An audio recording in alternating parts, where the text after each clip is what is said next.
Top 10 deadly sins committed by sales and marketing people that hinder alignment. Okay. Number 10 is a failure to communicate on defining the target buyer. As in, do we have buyer personas? And can we develop these together? Can we agree who we're selling to? Can we step inside their shoes?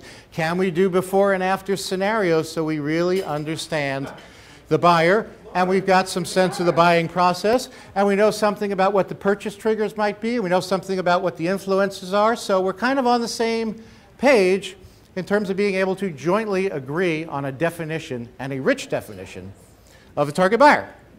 Which brings us to number 9. Number 9.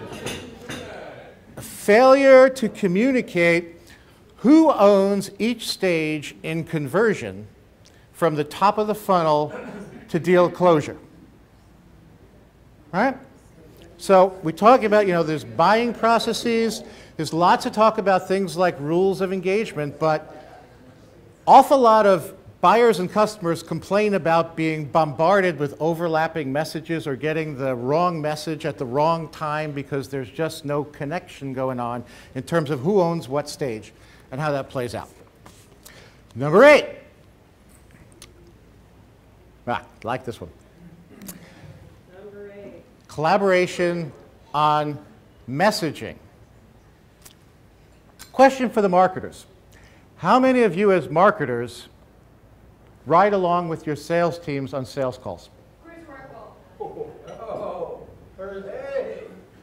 How many of you as marketing people serve as executive sponsors for clients? Okay.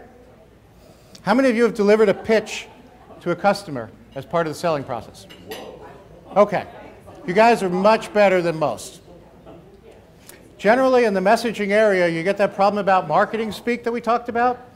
Marketing people who sit in an ivory tower and then do all this great cerebral thinking, but aren't actually out there in the field talking to, working with the people who buy, kind of hard to write messaging that way. I like it. We're stirring the pot.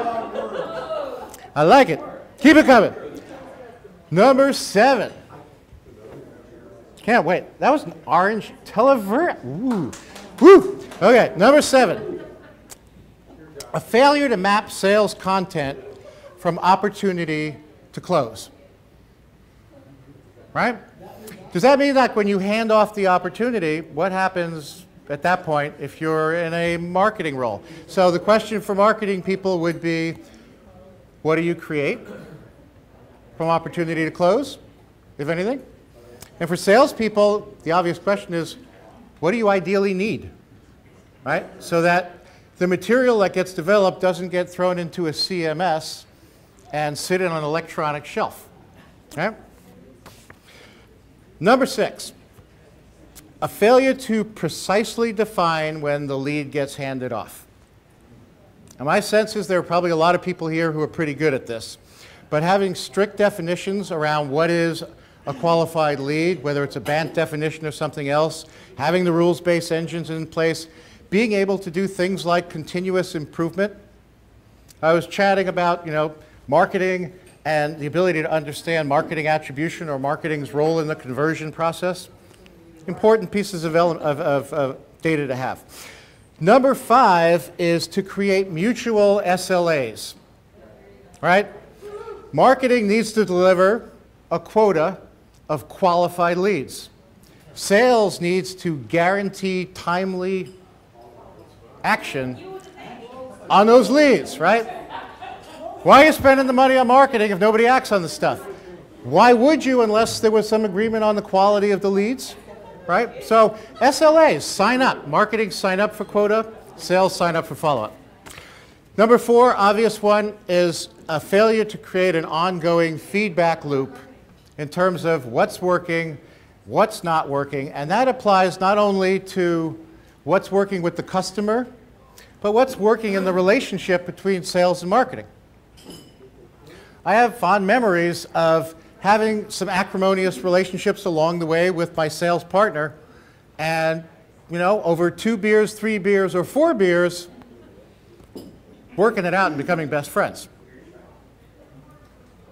Number 3, which ties to this, is a failure to meet face-to-face between marketing and sales, or to Skype using technology, or to pick up a phone, all of which involve live communication as opposed to emails and texting and Snapchats and God knows what else, pictograms, right? Histograms, whatever. You know, this whole thing. I actually was at a company interviewing, I'm not going to name it, but it was a large company, and it was one of the top 4, where somebody from HR said, one of the problems that we have here is people don't communicate well because when you've got, let's say marketing and salespeople are sitting next door, adjacent to each other, they email each other. Get out of the chair, right? Number 2, we're almost there. A lack of shared accountability, including compensation for outcomes, right? So we talked about like a variant on this notion of SLAs, you know, guaranteed volume of leads and guarantee of timely follow-up on those leads. This is sort of the idea, like, do sales and marketing people, if they're jointly accountable, deserve variable pay? Should marketing people get paid more or paid less based on what they do? By the way, that cuts both ways, just like salespeople. Finally, number 1, you're almost into your main course, all right?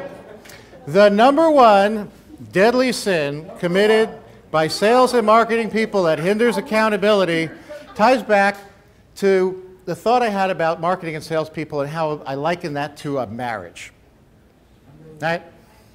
There's 2 people who are together, right? Men are from Mars, women are from Venus, but there's 2 people that kind of come together and they're kind of in a marriage.